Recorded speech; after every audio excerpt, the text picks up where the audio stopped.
Saudi अरब ने 12,000 अफगान शहरियों से जाली पाकिस्तानी पासपोर्ट बरामद कर लिए। अफगान शहरियों को पाकिस्तानी पासपोर्ट जाली शनाख्ती कार्ड्स पर जारी किए गए थे। जराये के मुताबिक जाली पासपोर्ट बनाने वाले गिरोह का मरकजी मुलजिम लाहौर से गिरफ्तार। पासपोर्ट डायरेक्टोरेट इस्लामाबाद का एक हाजिर और एक रिटायर्ड मुलाजिम भी गिरफ्तार। नवाज शरीफ की लंदन से सऊदी अरब आमद, उम्रे की सादत हासिल कर ली, रोज़ा रसूल पर हाजिरी देंगे। सऊदी हुक्काम से मुलाकातें भी मुतवक्के। शहबाज शरीफ कहते हैं 12 अक्टूबर के रोज़ ही नवाज शरीफ की हुकूमत ख़त्म की गई थी। नवाज शरीफ फिर आया, तरक्की लाया, सड़कों का जाल बिछाया, सरमायाकारी लाया। नवाज शरीफ फिर आ रहा है, तरक्की ला रहा है। मरीम नवाज ने कहा है कि मुश्किलात से निकालना ही नवाज शरीफ की रिवायत है। एटमी क़ुव्वत पाकिस्तान को मुआशी क़ुव्वत बनाएंगे, यही एजेंडा पूरा करने नवाज शरीफ आ रहे हैं।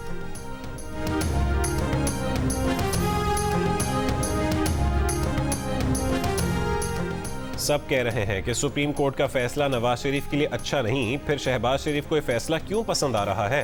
पीटीआई रहनुमा असद उमर का सवाल।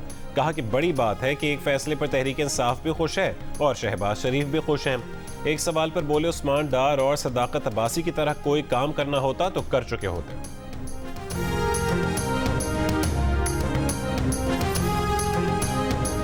कस्टम्स इंटेलिजेंस की सिंध बलोचिस्तान सरहद पर कार्रवाई। चीनी का अफगानिस्तान स्मगल करने की कोशिश नाकाम।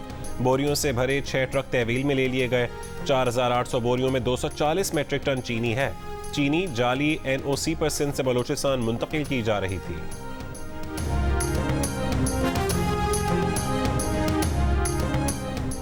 इसराइल ने 6 रोज में गजा पर 6,000 बम गिरा दिए। 4,000 टन बारूद बरसाने का एतराफ। इसराइली हमलों में बमबारी में मजमूई तौर पर शहीद होने वालों की तादाद 1,400 से ज़्यादा हो गई। 400 से ज़्यादा बच्चे और 250 खवातीन भी शामिल हैं। इसराइल ने इमदादी कारकुनों को भी न बख्शा। 50 से ज़्यादा तिब्बी अमले के अरकान शहीद। जनरेटर्स में ईंधन ख़त्म होने लगा। अस्पतालों की बिजली बहाल ना हुई तो अस्पताल मुर्दा खाने बन जाएंगे।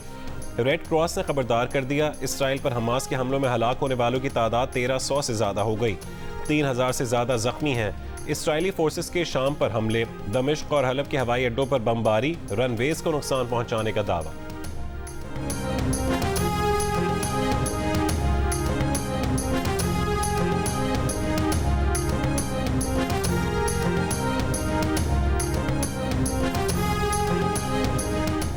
इसराइली दबाव का असर। अमरीका और कतर दोहा में ईरान के 6 अरब डॉलर तक तेहरान की रसाई रोकने पर तैयार।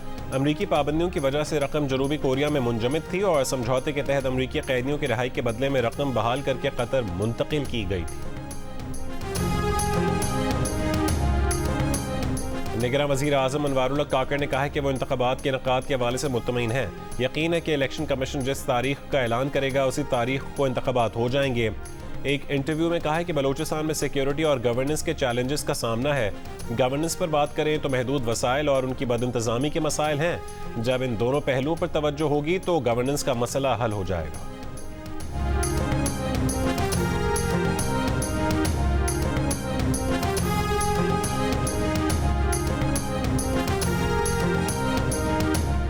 कराची में डकैती मज़ाहमत के दौरान फायरिंग से एक शख्स जाँ बहक। वाक़या बल्दिया इत्तेहाद टाउन में पेश आया। मुल्ज़िमान फरार। गुलशन इकबाल ब्लॉक 2 में फायरिंग से मां और 2 बेटे जख्मी, अस्पताल मुंतकिल। मलीर बिन कासिम शाह टाउन के इलाके में शहरी का डकैती मज़ाहमत पर कत्ल। वर्सा का नेशनल हाईवे पर लाश रखकर एहतजाज। गाड़ियों की लंबी कतारें लग गई।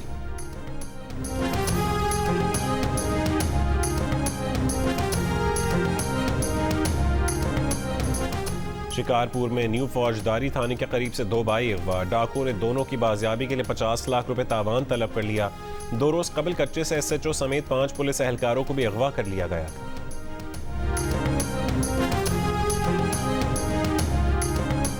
पेरिस में इसराइली मजालिम के खिलाफ फ़लस्तीन की हिमायत में रैली।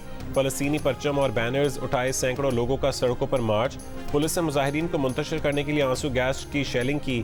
पानी की तोपों का भी इस्तेमाल। फ्रांस में नक्शे अमन के तहत एहतजाजी रैलियों पर पाबंदी लगा दी गई है।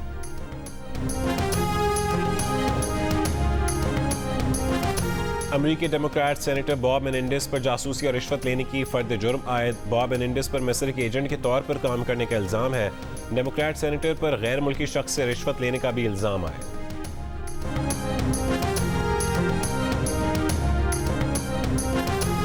और वर्ल्ड कप में जनूबी अफ्रीका ने अहम मैच में ऑस्ट्रेलिया को 134 रन से शिकस्त दे दी। जनूबी अफ्रीका ने पहले खेलते हुए ऑस्ट्रेलिया को जीत के लिए 312 रन का हदफ दिया। हदफ के ताबकों में ऑस्ट्रेलिया की पूरी टीम 177 रन पर आउट हो गई।